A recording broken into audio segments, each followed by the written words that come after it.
విజయవాడలో ఒక 3 BHK లేదా 4 BHK ఫ్లాట్ చూస్తున్నారా? అయితే ఇది బందర్ రోడ్ కి దగ్గరగా ఒక మంచి ప్లెజెంట్ లొకేషన్ లో సేల్ కి వచ్చిన గేటెడ్ కమ్యూనిటీ ప్రాజెక్ట్. పక్కా వాస్తు, ఫుల్ ఎమ్యూనిటీస్ తో చాలా లగ్జరీస్ గా నిర్మించారు. సో మీరు గనక ఒక అఫోర్డబుల్ ప్రైసింగ్ లో 3 BHK 4 BHK ఫ్లాట్ సొంతం చేసుకుందాం అనుకుంటే ఇంకా ఆలస్యం చేయకుండా కింద డిస్క్రిప్షన్ ఉన్న కాంటాక్ట్ నెంబర్ కి వాట్సాప్ కాల్ చేయండి. Welcome to icon politics. ఇప్పుడే జస్ట్ ఒక 2 నిమిషాల ముందు భూమన కరుణాకర్ రెడ్డి గారు ప్రెస్ మీట్ పెట్టడం జరిగింది. ఆ ప్రెస్ మీట్ లో ఆయన ఏం మాట్లాడారంటే, ఆయన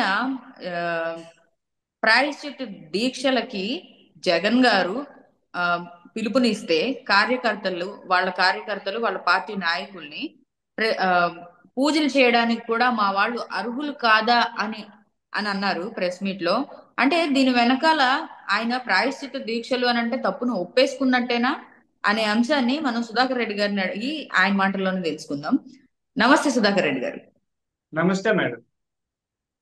సార్, ఇప్పుడు భూమన కరుణాకర్ రెడ్డి గారు ప్రెస్ మీట్ చూసినట్టయితే గనక ఆయన ఇప్పుడు ఒక వ్యాఖ్యలు చేశారు. మా వాళ్ళు పూజలు చేయడానికి కూడా అర్హులు కారా, పూజలు చేయనివ్వరా, మా నేత జనరంజక నాయకుడు నేత మా జగన్మోహన్ రెడ్డి గారు అలాంటి మా నేత పిలుపునిస్తే మేము పూజలు చేయకూడదా అని చెప్పి ఆయన నోట్తో ఆయనే అంటే, మరి మొన్నటి దాకా కల్తీ జరగలేదనే వాదన కూడా చేశారు, ప్రమాణం చేశారు. ప్లస్ మళ్ళీ ఇప్పుడు ఈ వ్యాఖ్యలను ఎలా అర్థం చేసుకోవాలి సార్? మేడం, మీరు నాకు కరుణాకర్ రెడ్డి మేమంతా ఒక బ్యాచ్ అండి, మంచి ఫ్రెండ్. మా ఇద్దరి మధ్య లిటిగేషన్ పెడుతున్నారు. అదే స్నేహమే, రాజకీయమే. ఆయన అంటే ఈ 2 వ్యవహారాలు చెప్తానండి.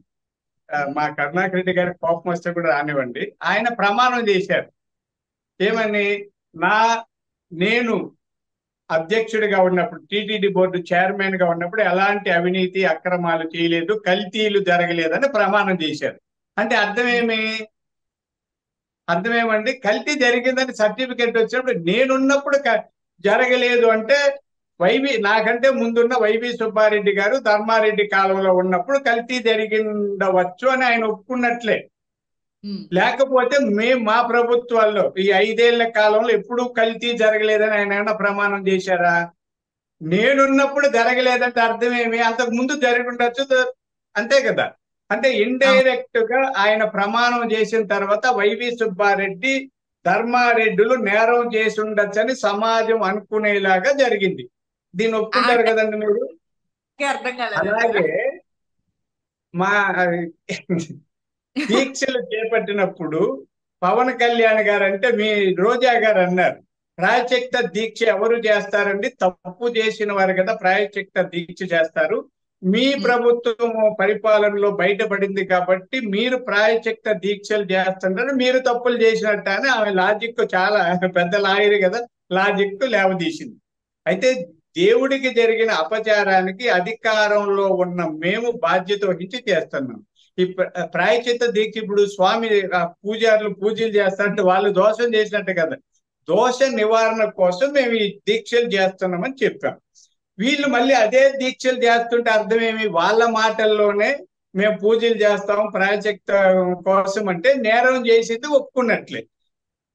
పరోక్షంగా కరుణాకర్ రెడ్డి గారి మాటల అర్థం ఏమంటే, వైవి సుబ్బారెడ్డి గారు లేదా ధర్మారెడ్డి గారు కలిసి కల్తీ చేసి ఉండవచ్చు, జగన్మోహన్ రెడ్డి గారు పాపి కాబట్టి పాప పరిహారం కోసం ఇప్పుడు కొండకు వస్తున్నాడని అంతర్లీనంగా అర్థం చేసుకోవాల్సి వస్తుందని నా ఉద్దేశం. నేను సైకాలజిస్ట్ గా చెప్తాను. అంటే కాన్షియస్ బ్రెయిన్ తో మాట్లాడేది ఒకటి, సబ్ కాన్షియస్ బ్రెయిన్ లో ఉన్నది ఒకటి.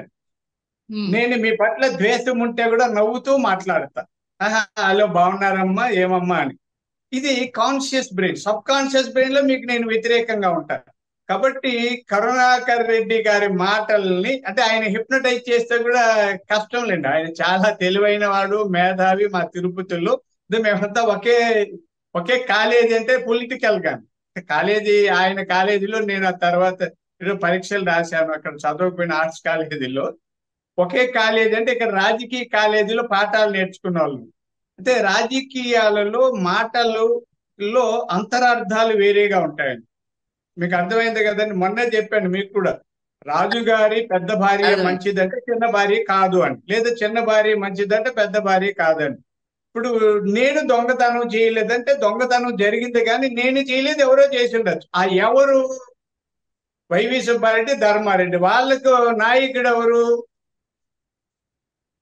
వైఎస్ జగన్మోహన్ రెడ్డి. జగన్మోహన్ రెడ్డి గారు. కాబట్టి నాకున్న అంచనా ప్రకారం, విశ్లేషణ ప్రకారం, నేను కూడా జర్నలిస్ట్ ని, ఇక కరుణాకర్ రెడ్డి గారు, మేమంతా ఈ సమబలులు అంటారు కదండి మహాభారతంలో, భీముడు ఇట్లా సమబలులు. అలా మా జిల్లాలో కొంతమంది మేము సమబలులు ఉన్నాం. అంటే ఒకవేళ ఆయన ఎమ్మెల్యే అవ్వచ్చు, టీటీడీ బోర్డు చైర్మన్ అవ్వచ్చు, అది వేరు. నేనేం వార్డు మెంబర్ కూడా కాదు.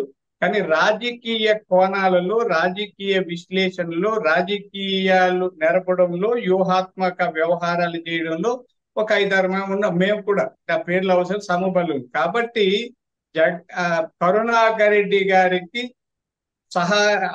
సహ విద్యార్థిని ఆ సమయంలో చదువుకున్నాము. ఆయన తెలివితేటలని నాకు తెలుసు. కాబట్టి ఆయన భావాల ప్రకారం జగన్మోహన్ రెడ్డి గారు మూలమైన వ్యక్తి దోషానికి. తర్వాత ఈయన సూత్రధారి ఈయనే అండి, పాత్రధారులు వాళ్ళిద్దరు.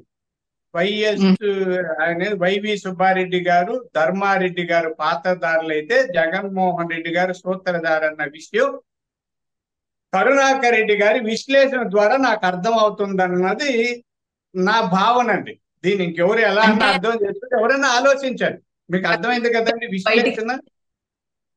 మీకు అర్థమైంటే కరుణాకర్ రెడ్డి గారు ఏమన్నా ఆయన ఇష్టము, ఆయన కాదని విశ్లేషణ చేస్తే కూడా నేను కాదనేది కాదు చెప్పమనండి. కరుణాకర్ రెడ్డి గారు మా 5 ఏళ్ల పరిపాలనలో అక్రమాలు జరగలేదు, కల్తీ జరగలేదని చెప్పారా?